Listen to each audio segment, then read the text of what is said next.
ওকে, so আমাদের আজকে video টপিকটা হচ্ছে how to use your phone more than 3 years. তোমাদের ফোনটাকে কীভাবে 3 বছরের থেকেও বেশি সময়ভাবে ইউজ করতে পারবা। সো আমরা এর আগের ভিডিওতে কথা বলেছিলাম তোমাদের ফোনে কী কী জিনিস তোমাদের করা উচিত নয়, এবং আজকের ভিডিওতে বলবো যে তোমাদের ফোনকে কীভাবে 3 বছরের বেশি তোমরা ইউজ করতে পারবা। So let's go. So hey what's up, this is PS from Smartboss।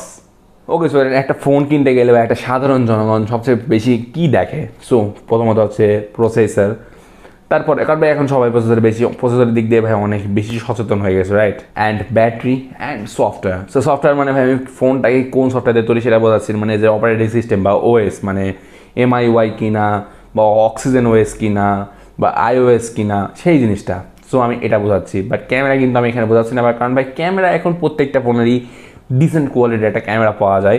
সেক্ষেত্রে ভাই ক্যামেরাকে ভাই মেন প্রায়োরিটি কখনোই রাখা যাবে না একটা ফোন কিনতে গেলে, except you are a TikToker অথবা ইউ আর এ ইউটিউবার অথবা you are a camera enthusiast, তোমরা যারা ক্যামেরাকে খুব বেশিভাবে পছন্দ করো। একটা নতুন ফোন নিবা, তো নতুন ফোন নিতে গেলে তোমাদের জাস্ট একটা বিষয় তোমাদের কনসিডার করতে হবে, সেটা হচ্ছে তোমাদের ফোনের ডিসপ্লেটা যদি খুবই ফিউচারিস্টিকও না হয় ভাই, তবুও তোমাদের ফোনের ডিসপ্লেটা চলে যাবে। কারণ ভাই আইফোন এসি 2020, রাইট?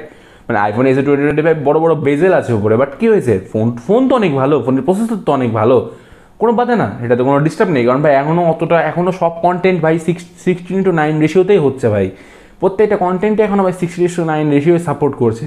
সো এটাতে কোনো রকম সমস্যা নেই। তোমরা যদি ভাবো যে একটা ফিউচারিস্টিক ডিসপ্লে বা একটা ফিউচারিস্টিক যদি ডিসপ্লে লুক না হয়, মানে 5 ক্যামেরা লাগবে, আমি নচ নেব না, অথবা আমার স্লাইড পপ আপ মেকানিজম লাগবে, ওটা কোনো ফ্যাক্টই করে না। তোমরা যদি কোনো ভালো ফোন নিতে চাও বা তোমরা যদি কোনো ফিউচার প্রুফ ফোন নিতে চাও, যেই ফোনটা অনেক দিন চলবে, তো তোমাদের সেক্ষেত্রে আমি বলবো তোমরা কোনো ইন ডিসপ্লে ক্যামেরাওয়ালা কোনো ফোন নিও না, কারণ সেক্ষেত্রে ডিসপ্লে ভাঙলে ক্যামেরা ভাঙার সম্ভাবনা বেশি থাকে। সো তোমাদের টাকা বেশি খরচ হবে।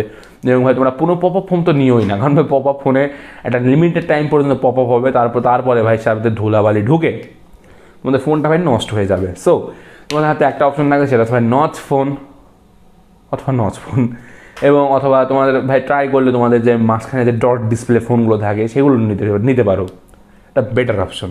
ওকে, সো তোমরা যদি একটা ফোন কিনতে চাও, যেই ফোনটা তোমরা অ্যাটলিস্ট 3 থেকে 4 বছর চালাবা, তোমাদের বাজেট যাই হোক না কেন, 5,000 টাকা থেকে 10,000 টাকা অথবা 10,000 টাকা থেকে 40,000 টাকাই হোক না কেন, তোমাদের বাজেট যেই হোক না কেন, তোমরা চেষ্টা করো ভাই তোমাদের বাজেটের ভিতরে সবচেয়ে বেশি অ্যাম্পেয়ার কোন মোবাইল দিচ্ছে, মানে সবচেয়ে বেশি বড় ব্যাটারি কোন মোবাইলের আছে, এবং সবচেয়ে বেশি তোমাদের প্রসেসর ভালো দিচ্ছে কে। কারণ একটা লং টার্মে গিয়ে ভাই দুটো জিনিসই ম্যাটার করে, ডিসপ্লেও লং টার্মে গিয়ে ম্যাটার করে না ভাই, কোনো রকম ক্যামেরাও লং টার্মে গিয়ে, মানে 2-3 বছর ফোন ইউজ করার পরে ওই জিনিসটা কোনো ম্যাটার করে না ডিসপ্লে আর ক্যামেরা, হয়তো শুধুমাত্র ম্যাটার করে তোমাদের ব্যাটারি এবং প্রসেসর।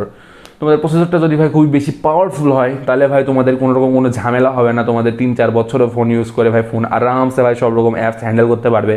এবং তোমাদের ব্যাটারিটা যদি দেখা যাচ্ছে 6,000 mAh বা যদি 7,000 mAh তোমাদের যদি ব্যাটারিটা হয়, তাহলে ভাই 6,000 mAh হোক বা 7,000 mAh বা সেটা হয়তো বা 1-2 বছর হয়তো বা কমে তোমাদের হয়তো বা 4,000 কি 5,000 mAh আসবে, তবুও তো ভাই একটা 5,000 mAh ব্যাটারি থাকবে, যেটা ভাই একটু কম, কিন্তু অতটা তো কম না, রাইট?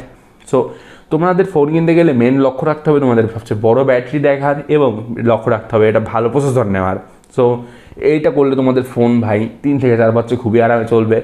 এবং আগের ভিডিওটা তোমরা যদি দেখে না আসো যে কীভাবে তোমাদের ফোনকে, মানে কী কী জিনিস তোমাদের ওই একটা ফোনে করা উচিত নয় যাতে তোমাদের ফোনের লাইফ স্প্যান বেড়ে যায়, সো সেই ভিডিওটা দেখতে হলে ভাই আমি ওপরে লিঙ্ক এবং ভিডিও ডিসক্রিপশন বক্সে লিঙ্ক দিয়ে দিলাম, চাইলে তোমরা দেখে আসতে পারো। So that being said, bye bye, and I will catch you in the next one.